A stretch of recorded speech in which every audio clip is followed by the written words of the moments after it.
అందరికీ నమస్కారం. ఈరోజు సూర్యవంశానికి చెందిన సగర మహారాజు గురించి చెప్పుకుందాం. ఇక్ష్వాకు కులానికి చెందిన బాహుక అనే రాజు అయోధ్యను పరిపాలించే కాలంలో సూర్యవంశ రాజ్యాన్ని చేజిక్కించుకోవాలని ఎదురు చూస్తున్న శత్రురాజులందరూ కలిసి బాహుకుడి మీదకి యుద్ధానికి వచ్చి అతన్ని ఓడిస్తారు. దాంతో బాహుకుడు తన భార్యలను వెంట పెట్టుకుని అడవిని చేరుకుంటాడు. అలా బాహుక మహారాజు పరిపాలించే కాలంలో సూర్యవంశం తన రాజ్యాన్ని కోల్పోవలసి వస్తుంది. అంతటితో వదలక శత్రువులు అడవికి వచ్చి అక్కడ బాహుకుణ్ణి కూడా చంపేస్తారు. అప్పటికి బాహుకుడి పెద్ద భార్య గర్భవతి. ఈ విషయం తెలిసిన మిగిలిన భార్యలు అసూయతో అంతఃపురంలో ఉన్నప్పుడు కొద్ది కొద్దిగా విషం పెడుతూ వచ్చారట. అలా పెద్ద భార్యలో గర్భంతో పాటు విషం కూడా పెరగసాగింది. ఇది తన జ్ఞాన దృష్టితో తెలుసుకున్న ఔర్వ మహర్షి, నువ్వు చావడానికి వీల్లేదు, ఎలాగైనా బతకాలి అని చెప్పి లోపల ఉన్న విషం వల్ల తనకు కాని తన బిడ్డకు కాని ఎలాంటి ఆపద రాకుండా ఉండేటట్టు ఔషధ మూలికలు ఇచ్చి తన తపశ్శక్తితో రక్షిస్తూ ఉంటాడు. అలా రాజు పెద్ద భార్య ఆ ఆశ్రమంలోనే ఉండి అక్కడే బిడ్డకు జన్మనిస్తుంది. బిడ్డతో పాటు లోపల ఉన్న విషం కూడా బయటికి వస్తుంది. విషంతో పాటు పుట్టడం వల్ల అతడి పేరు సగర అయ్యింది. గర అంటే విషం. బాహుక మహారాజు కొడుకైన సగరుడు ఔర్వ మహర్షి ఆశ్రమంలోని శాస్త్ర విద్యలు నేర్చుకుంటూ పెరుగుతాడు. అటుపై అక్కడే ఒక చిన్న సైన్యాన్ని కూడా తయారు చేసుకుంటాడు.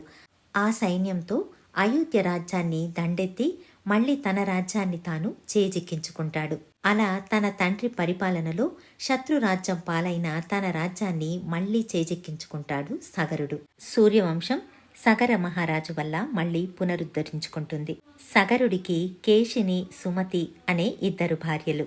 వీళ్లకు ఎంతకాలానికి పిల్లలు పుట్టకపోయేటప్పటికీ తమ రాజ్యానికి వచ్చిన ఒక మహర్షిని ఆశ్రయించగా అతడు ఇద్దరిలో ఒకరికి 60,000 మంది సంతానం పుడతారు. కానీ వారి వల్ల వంశం అభివృద్ధి చెందదు.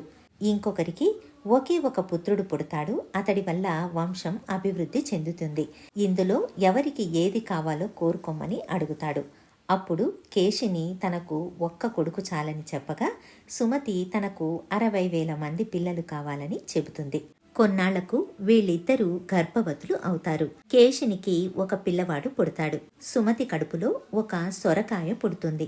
ఆ సొరకాయలో 60,000 ఆవాల గింజలు ఉంటుంది. ఆ గింజల్లో ఒక్కొక్క గింజను ఒక్కొక్క మట్టి కుండలో వేసి ఆ మట్టి కుండని నెయ్యితో నింపుతారు.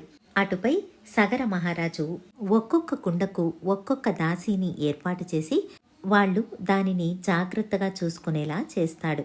ఆ 60,000 మంది పిల్లలను 60,000 మంది తల్లులు చూసుకుంటారు. ఈ 60,000 మంది సగర కుమారులుగా ప్రసిద్ధికెక్కారు. ఇక కేశినికి జన్మించిన ఒక్క కొడుకును అందరూ అసమంజసుడు అని పిలవసాగారు. దానికి కారణం అతడు చిన్నపిల్లలందర్నీ తీసుకుని వెళ్లి వాళ్ల చెవులను పట్టుకుని సరయు నదిలో ముంచి వాళ్ళు ఏడుస్తూ ఉంటే చూసి సంతోషపడుతూ ఉండేవాడు. వాళ్ళు పైకి లేచినప్పుడు మళ్లీ కాళ్లతో తన్ని వాళ్లను ముంచేసేవాడు. దాదాపు 200 మంది పిల్లల్ని సరియు నదిలో ముంచేశాడు. ఈ విషయం తెలుసుకున్న ప్రజలు రాజుకు చెప్పడానికి భయపడ్డారు. అటుపై ఎలాగోలా విషయం మంత్రులకు తెలిసి మంత్రుల ద్వారా విషయం రాజుకు కూడా తెలిసింది. రాజు అసమంజసుణ్ణి పిలిచి గట్టిగా దండిస్తాడు. తండ్రికి ఏమీ సమాధానం చెప్పడు. ఎవరితో ఏదీ మాట్లాడడు. కానీ మళ్లీ అదే పని చెయ్యసాగాడు. చివరికి తనకు పెళ్ళై అతడికి అంశుమంతుడు అని ఒక కొడుకు కూడా పుడతాడు. అయినా సరే అసమంజసుడు మాత్రం మారలేదు. దొరికిన పిల్లలనందర్నీ ఇలాగే సరయు నదిలో ముంచివేయసాగాడు. ఇక లాభం లేదని అసమంజసుడు ఇక మారడని కోపంతో సగర మహారాజు అసమంజసుణ్ణి రాజ్యం నుంచి బహిష్కరించాడు. అసమంజసుడి చేతికి కాళ్లకు బేడీలు వేసి అతన్ని రాజ్యం బయట వదిలిపెట్టడానికి సేనాధిపతులు బయలుదేరారు. అలా తీసుకెళ్తూ ఉండగా మధ్యలో సరయు నది వస్తుంది. అప్పుడు అసమంజసుడు తను ఒకసారి మునిగి లేవటానికి అవకాశం ఇవ్వమని అడుగుతారు. ఎలాగూ బేడీలు వేసి ఉండడం వల్ల సరేనని ఒప్పుకుంటారు సేనాధిపతులు. అలా నీట మునిగిన అసమంజసుడు బేడీలు వేసిన చేతి నుంచి తను ఇంతకు ముందు ఎంతమంది పిల్లలనైతే ముంచేశాడో అంతమందిని ఒక్కొక్కరిగా తీసి ప్రాణాలతో నది ఒడ్డుకి చేర్చాడు. తాను ఒకసారి నదిలో మునిగి ఇక తనను అడవిలోకి వదిలిపెట్టమని చెబుతాడు. నిజానికి అసమంజసుడు పుట్టడంతోనే గొప్ప జ్ఞాని. తను అందరిలాగా ఉంటే తను కూడా రాజై ఈ లౌకిక జీవితాన్ని అనుభవించవలసి వస్తుందని, అది తనకు ఇష్టం లేదు కాబట్టి తనను ద్వేషించి అడవులకు పంపేయాలి అన్న ఉద్దేశంతో ఇలా ప్రవర్తించాడు. తన అసమాన శక్తి వల్ల ఆ పిల్లల్ని సరియు నదిలో ముంచిన సురక్షితంగా అక్కడే పెరిగేటట్టు చేశాడు. సూర్యవంశంలో చెడ్డవాళ్లు పుట్టలేదని నిరూపించాడు. ఇది అసమంజసుడి కథ. అసమంజసుడు అడవికి వెళ్ళిపోవడంతో అసమంజసుడి కొడుకైన అంశుమంతు తన చిన్నాన్నలైన 60,000 మంది సగర కుమారులు ఉన్నారు. సగర కుమారులు మహాబలవంతులు. సగరుడికి తనకు 1000 ఏనుగుల బలం ఉన్నట్టు అనిపిస్తుంది. అతడు 100 అశ్వమేధ యాగాలు చేయాలని నిర్ణయించుకుంటాడు. అలాగే 99 అశ్వమేధ యాగాలు పూర్తి చేస్తాడు. 100వ యాగం జరుగుతూ ఉండగా ఇంద్రుడు అతడి గుర్రాన్ని అపహరిస్తాడు. అశ్వమేధ యాగం జరుగుతున్నప్పుడు ఒక అశ్వాన్ని అందంగా అలంకరించి దానిపై బంగారు రేకులో యాగాన్ని ఎవరు చేస్తున్నారో రాస్తారు. అలాగే అలా వెళుతూ ఆ అశ్వం ఏ ఏ రాజ్యాలలో కాలు పెడుతుందో ఆ చోటంతటికి ఆ రాజ్యం వాళ్ళు కప్పం కట్టాల్సి ఉంటుంది. అలా ఏ రాజైనా ఒప్పుకోకపోతే యుద్ధం చేయాల్సి వస్తుంది. యాగం పూర్తి అవడానికి ఆ అశ్వం తిరిగి అక్కడికి వెళ్ళాలి. అయితే ఈ యాగాన్ని పూర్తి చేసినట్లయితే 100 మహాయజ్ఞాలు పూర్తి చేసిన సగరుడు ఇంద్ర పదవికి అర్హుడవుతాడు. అందుకే స్వయంగా దేవేంద్రుడే ఆ గుర్రాన్ని అపహరించి దానిని సముద్రం లోపల ఉన్న కపిల మహర్షి ఆశ్రమం వద్ద కట్టివేస్తాడు. సగరుడు యాగంలో ఉన్నాడు. గుర్రం ఎక్కడికి వెళ్ళిందో తెలియదు. గుర్రం వస్తే కాని యాగం పూర్తవదు. సగరుడు తన 60,000 మంది కుమారులను పిలిచి గుర్రాన్ని వెతుక్కురమ్మని పంపిస్తాడు. అలా వెతుకుతూ వెళ్లిన వాళ్లకు భరతఖండంలో ఎక్కడా గుర్రం దొరకలేదు. ఇంతలో నారదుడు కనిపించడంతో విషయం చెబుతారు. అప్పుడు నారదుడు, ఇక్కడెక్కడా గుర్రం కనిపించలేదంటే తప్పకుండా పాతాళం చేరి ఉంటుంది అని చెబుతాడు. అప్పుడు సగర కుమారులు పాతాళానికి ఎలా వెళ్ళాలి అని అడుగుతారు. దానికి నారదుడు సముద్ర మార్గం గుండా వెళితే పాతాళానికి చేరుకోవచ్చని చెబుతాడు. సగర కుమారులు సముద్రాన్ని పాతాళానికి వెళ్ళడానికి దారి ఏది అని అడుగుతారు. సముద్రం ఎటువంటి సమాధానం ఇవ్వకపోవడంతో వీళ్లు చేతికి దొరికిన పనిముట్లతో సముద్రాన్ని తవ్వడం ప్రారంభించారు. అలా వీళ్లు తవ్వడం వల్ల సముద్రం అంతకు ముందు కన్నా 2 రెట్టింపయ్యింది. అలా వీరి వల్ల సముద్రానికి సాగరం అన్న పేరు వచ్చింది. అంతటి గొప్ప సామర్థ్యం కలవాళ్లు సగరపుత్రులు. దాంతో సముద్రం వీళ్లకు సుతల లోకానికి వెళ్లడానికి దారిని ఇస్తుంది. సుతల లోకాన్ని చేరుకున్న సగర కుమారులకు కపిల మహర్షి ఆశ్రమం కనిపిస్తుంది. అక్కడ కపిల మహర్షి తపస్సులో ఉండగా అతని ఎదురుగా కట్టేసిన గుర్రం కనిపిస్తుంది. దాంతో సగర కుమారులు ఈ కపట మహర్షి గుర్రాన్ని అపహరించి తీసుకువచ్చాడని కోపంతో అతన్ని చంపడానికి వెళ్లారు. ఆ కోలాహలానికి కళ్ళు తెరిచిన కపిల మహర్షి ఒక్కసారి వాళ్ళని తదేకంగా చూడడంతో ఆ 60,000 మంది సగర కుమారులు అక్కడికక్కడే భస్మమైపోయారు. అలా 60,000 మంది బూడిద కావడంతో అక్కడ పెద్ద బూడిద రాశి ఏర్పడింది. యాగం చేస్తున్న సగరుడికి కొడుకుల జాడ తెలియలేదు. దాంతో అతడు అంశుమంతుణ్ణి పిలిచి విషయం చెప్పాడు. అంశుమంతుడు, నేను వెళ్ళి గుర్రాన్ని తీసుకుని చిన్నాన్నల విషయం తెలుసుకుని వస్తాను. అంతవరకు యజ్ఞదీక్షలో ఉన్న మీరు లేవవద్దని, యాగం చేస్తూ ఉండమని చెప్పి బయలుదేరుతాడు.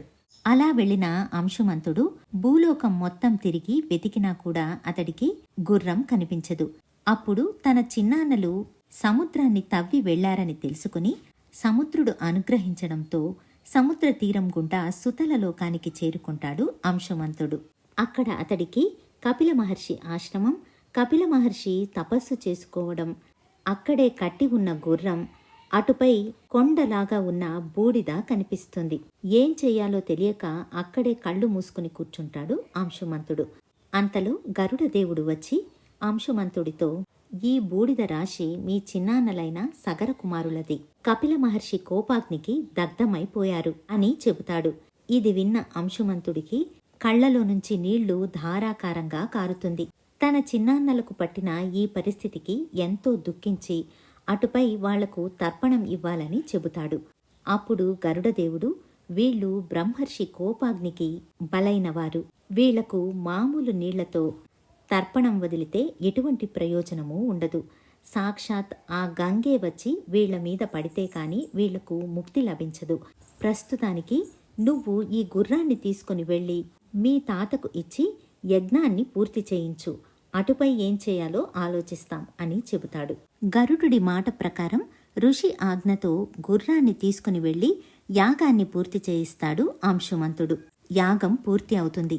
అయితే తన చిన్నాన్నలు సద్గతి పొందకపోతే వంశం అభివృద్ధి చెందదు. అంశుమంతుడు సగరుడికి విషయం చెప్పి ఈ విషయాన్ని గురించి చర్చిస్తాడు. సగరుడు ఆలోచించి, గంగను తీసుకొస్తే కాని వాళ్లకు విముక్తి లేదు అని అంటున్నావు, కానీ గంగను కిందకు తీసుకురావడం అంత సులభమైన పని కాదు. అది ఎలా చేయాలో కూడా తెలియదు. హిమాలయాల్లో నుంచి గంగను కిందకు దింపి అటుపై భూమి నుంచి సముద్రంలోనికి తీసుకువెళ్ళాలి. ఇది నిజంగా జరిగే విషయమేనా? దీని గురించి ఆలోచిద్దాం అని చెబుతాడు. అయితే సగరుడి కాలంలో దీనికి ఎటువంటి పరిష్కారము దొరకలేదు. అటుపై అంశుమంతుడు రాజై తను వృద్ధుడయ్యాక అడవులకెళ్లి తపస్సు చేస్తాడు. ఎంత ప్రయత్నించినా గంగను కిందకు తీసుకురాలేకపోతాడు. అంశుమంతుడి తరువాత రాజైన దిలీప మహారాజు కూడా గంగను భూమికి తీసుకురావడానికి ఎంతో ప్రయత్నిస్తాడు. ఆ ప్రయత్నం కూడా ఫలించలేదు. అటుపై రాజైన భగీరథుడు 1000 సంవత్సరాలు తపస్సు చేస్తాడు. బ్రహ్మ ప్రత్యక్షమై, రాజైన నువ్వు రాజ్యపాలన చూడకుండా ఇలా తపస్సు చేస్తే రాజ్యాన్ని ఎవరు చూస్తారు అని అడుగుతాడు. దానికి భగీరథుడు, నేను నా మంత్రులను నియమించాను. నా మీద ఉన్న అపారమైన భక్తి వల్ల వాళ్ళు ప్రజలకు ఏ లోటు రాకుండా చూసుకుంటారు అనే నమ్మకం నాకుంది.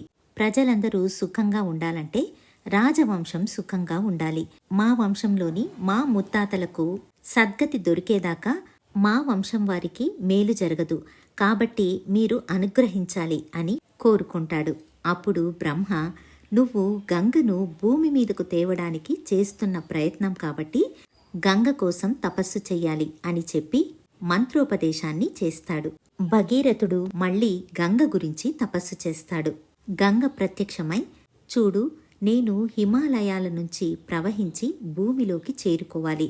అయితే నేను ప్రవహించే దాటిని భూమి తట్టుకోలేదు. నా దాటికి తాళలేక భూమి కొట్టుకుని పోతుంది అని చెబుతుంది.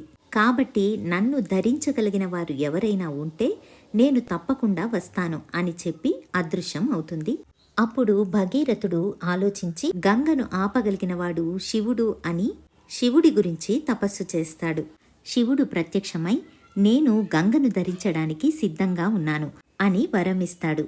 భగీరథుడు మళ్లీ గంగ గురించి తపస్సు చేసి గంగను శివుడి జటాజూటంలో నిలవమని చెబుతాడు. అటుపై మళ్లీ శివుణ్ణి ప్రార్థించి గంగ సిద్ధమే అని చెబుతాడు.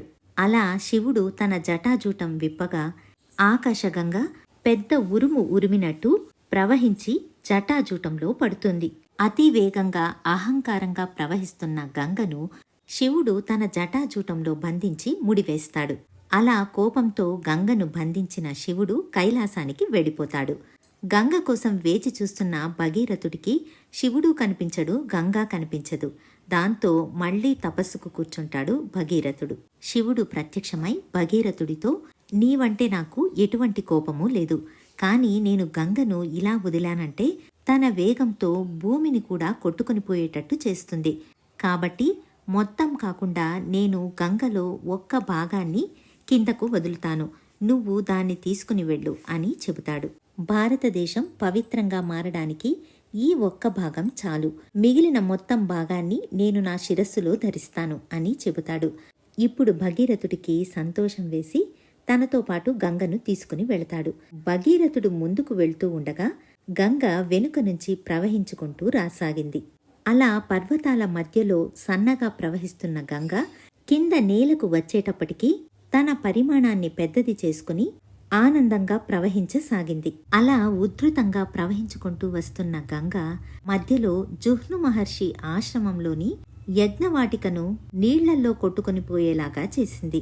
దాంతో కోపగించుకున్న జుహ్ను మహర్షి గంగను మొత్తం మింగేస్తాడు. ముందు వెళ్తున్న భగీరథుడు ఒక్కసారి వెనుక చూడగా వెనుక గంగ రావడం లేదు. యజ్ఞవాటిక దాకా వచ్చిన గంగ తరువాత కనిపించలేదు. ఈ జుహ్ను మహర్షి ఉన్న యజ్ఞవాటికే ఇప్పుడు హరిద్వార్. వెనుక చూసిన భగీరథుడికి వెనుక గంగ కనిపించదు. అయినా తన ప్రయత్నాన్ని మాత్రం మానడు. భగీరథుడు అన్నిసార్లు తపస్సు చేసి ఎటువంటి ఆటంకం కలిగినా కూడా తన ప్రయత్నాన్ని మానుకోలేదు కాబట్టి అతడి ప్రయత్నానికి భగీరథ ప్రయత్నం అన్న పేరు వచ్చింది. అలా భగీరథుడు మళ్ళీ దేవతల కోసం ప్రార్థిస్తాడు. ఎందుకంటే దేవతల కోసం ప్రార్థిస్తున్న జుహ్ను మహర్షికి గంగ తన యాగాన్ని పాడు చేసింది అన్న కోపం వల్ల గంగను మింగివేశాడు. ఇప్పుడు దేవతలు వచ్చి జుహ్ను మహర్షికి తమకు ఎలాంటి కోపము లేదని చెబితే జుహ్ను మహర్షి శాంతించి గంగను మళ్లీ వదులుతాడని భగీరథుడు దేవతల కోసం ప్రార్థిస్తాడు. ఇంద్రాది దేవతలు ప్రత్యక్షమై జుహ్ను మహర్షికి నీ యాగం పూర్తి అయిందని అనుకో, ఎందుకంటే విష్ణు పాదోదకమైన గంగ స్పర్శతో యాగం పూర్తయినట్టే, కాబట్టి నువ్వు దాని గురించి ఆలోచించకు, గంగను నీ కూతురిగా భావించి విడుదల చెయ్యి అని చెబుతారు. దేవతలే ఇలా వచ్చి చెప్పడంతో జుహ్ను మహర్షి ఒప్పుకుని తన 2 చెవుల ద్వారా గంగను వదులుతాడు. అలా జుహ్ను మహర్షి చెవుల నుంచి వచ్చింది కాబట్టి గంగకు జాహ్నవి అన్న పేరు వచ్చింది. భగీరథుడి తపస్సుతో భగీరథుడి వెనుక రావడం వల్ల భాగీరథి అన్న పేరు వచ్చింది. ఆకాశం నుంచి కిందకు రావడం వల్ల ఆకాశగంగ అన్న పేరు వచ్చింది. అటుపై భాగీరథి భగీరథుడి వెనక వెళ్లి సముద్రంలో కూడా ప్రవహించి సముద్రం గుండా వెళ్లి సుతల లోకాన్ని చేరుకుని కపిల మహర్షి ఆశ్రమం దగ్గర ఉన్న నగర కుమారుల బూడిద మీద ప్రవహిస్తుంది. అటుపై భగీరథుడు ఆ పవిత్రమైన గంగాజలంతో తన ముత్తాతలకు తర్పణాన్ని వదులుతాడు. అలా వాళ్లకు మోక్షం కలిగి సద్గతిని పొందుతారు. ఇక్కడ ఇంకొక విషయం, ఎటువంటి జీవం లేని ఆ బూడిదపైనే గంగ ప్రవహించినప్పుడు వాళ్లకు మోక్షం కలిగినప్పుడు శ్రద్ధ, భక్తి, జ్ఞానంతో ప్రాణం ఉన్న మనము గంగలో మునిగినప్పుడు మోక్షం రాకుండా ఉంటుందా? తప్పకుండా మోక్షం కలుగుతుంది. ఇదండి సగర కుమారుల కథ, అలాగే భగీరథ ప్రయత్నం గురించి తెలిపే కథ. మళ్ళీ మరొక మంచి కథతో మీ ముందుంటాను. ధన్యవాదాలు.